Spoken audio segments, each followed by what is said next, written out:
What is going on, guys? Welcome to Brad's Parlay of the Day. Today I got a three-leg parlay for Monday, February 5th, 2024. Here at Pick Dawgz, wrote the most rebid videos out of anyone.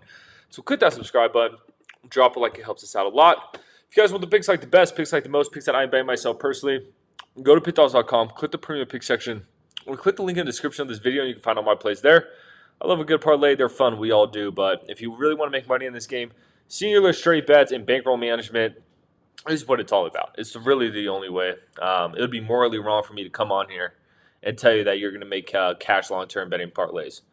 It's just not the case. Sportsbooks love when you bet parlays.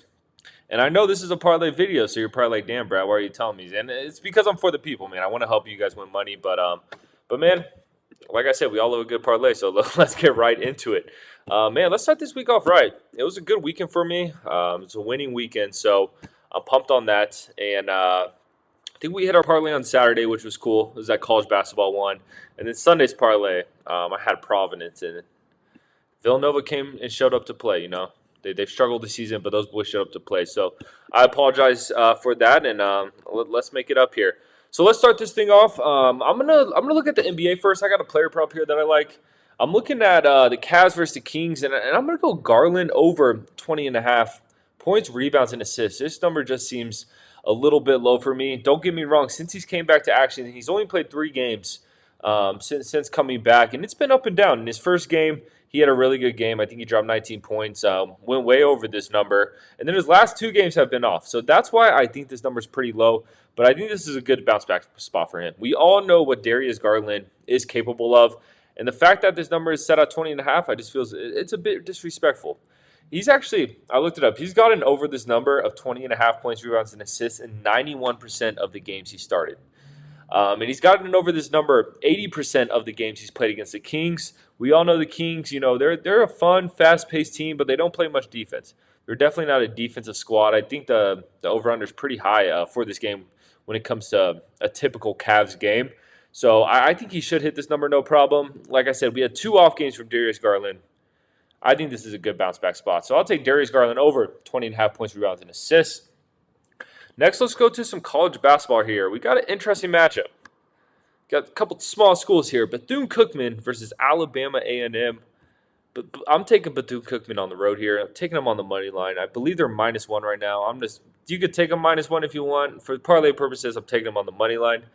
Alabama A&M is just one of the worst teams in the country. They are bad. They come into this one 4-17, and they did end up picking up a win in their last game against FAMU. But before that, their last win was on January 8th. Simply, this team just doesn't win games.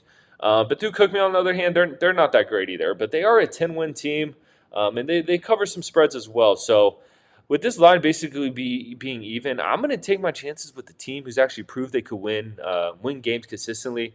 If you look at these resumes, we've seen Bethune-Cookman beat teams that Alabama A&M has got smoked by. It is concerning how low this number is, but I think Bethune-Cookman is a safe play. So give me Bethune-Cookman on the money line. Nice little Florida school there. I believe, are they in Gainesville? I don't know if they're in Gainesville. I went to Florida State, so the Bethune-Cookman and FAMU are rivals, and FAMU's in the same town as Florida State, Tallahassee. So I'm kind of familiar with Bethune-Cookman's game, and I think they're going to tear up Alabama A&M. Next, looking at this matchup Bethune-Cookman is in Daytona Beach, Florida. That's what it is. Next, we're looking at some NHL. We had NHL All-Star break this weekend. I'm not sure. Did you guys watch any of that? I didn't. I watched a little bit of the NFL stuff, the little flag football game.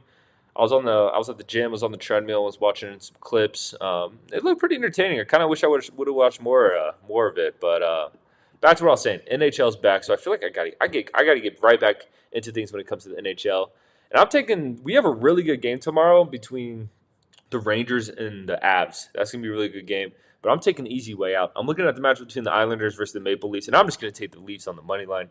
I need to get some momentum for the second half of this NHL season, and this is what's going to get the job done. So when it comes to the Islanders, started off the season off right, but before the All-Star break, they were kind of in a skid. They've lost 4 of their last 5 games. They just haven't looked good, and it's basically because of their offensive troubles. They're damn near in the bottom half of almost every offensive statistic in the NHL, and now they play a Maple Leafs team who's just been really good this year. They've just been solid. They're a team. I wouldn't be mad if the Maple Leafs won it all. I want to see a Canadian team win a Stanley Cup. It's been a while, right? I'm pretty sure it's been a long ass time since a Canadian team won a Stanley Cup. But I think the Maple Leafs have the artillery to actually get it done. And as of late, before the All-Star break, won 4 of their last 5. They're just a good team. So I don't see how the Islanders keep up in this one. I think it's going to be a tough one, especially with this game being in Toronto. So I'm taking the easy way out. Give me the Leafs on the money line. So that's going to do it. Let's recap this parlay. Leg 1, Cavs versus the Kings. Give me Darius Garland over 20.5 points, rebounds, and assists. Leg 2, Bethune-Cookman versus Alabama A&M. Give me Bethune-Cookman on the money line. Leg 3, Islanders versus the Maple Leafs. Give me the Leafs on the money line.